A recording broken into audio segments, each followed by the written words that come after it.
Меня опять терзают смутные сомнения.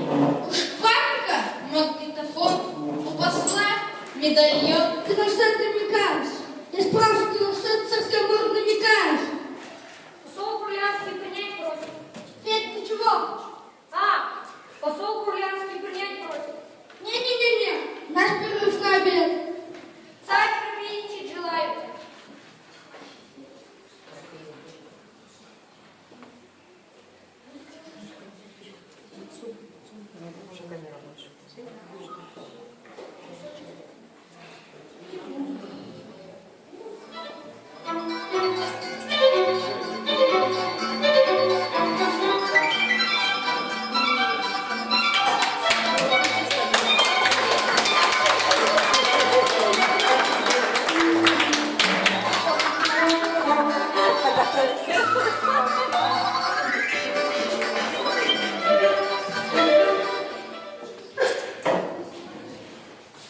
Феденька, иди сюда, покажи, что здесь.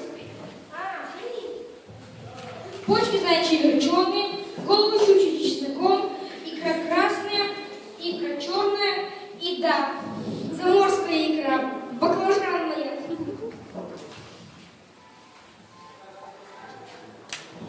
Вот сказка какая. Ну и зачем еще этот банкет? Во всяком случае, не за наш. Царица к тебе, великий государь, видеть желает. Феденька, ты что, возле плачек стоишь? Иди к нам.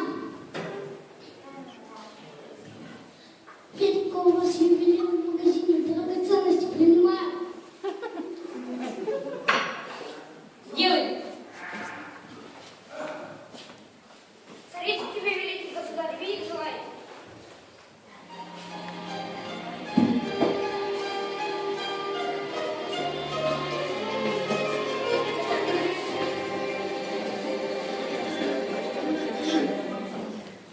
Зря снял, фильм не царь. Но мною потрачу с кем говорит холоп.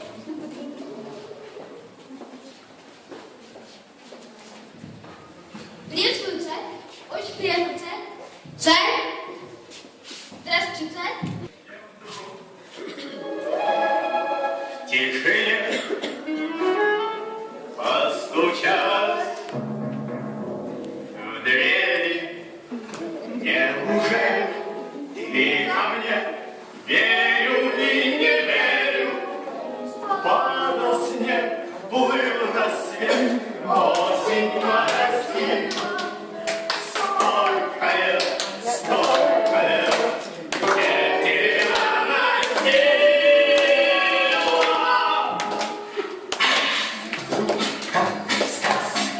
Скрипнул дверь, все мне ясно стало теперь.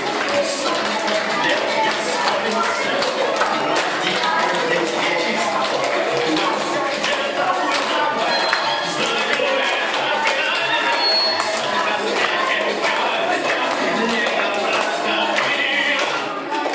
ты пришла, ты смылась, и не жди ответа.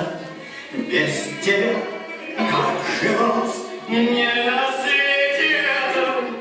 Тот, кто ждет, все снесет, как бы жизнь не била.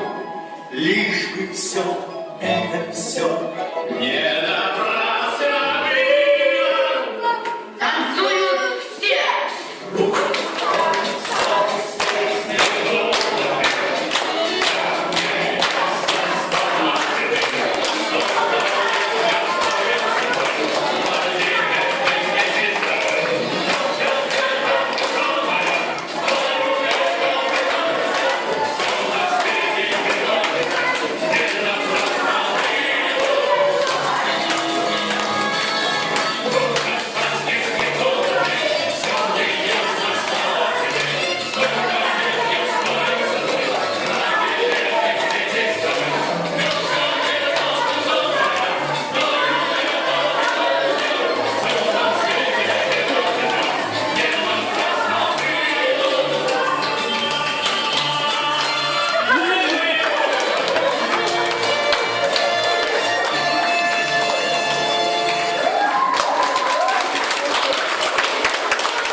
Я требую продолжения банкета.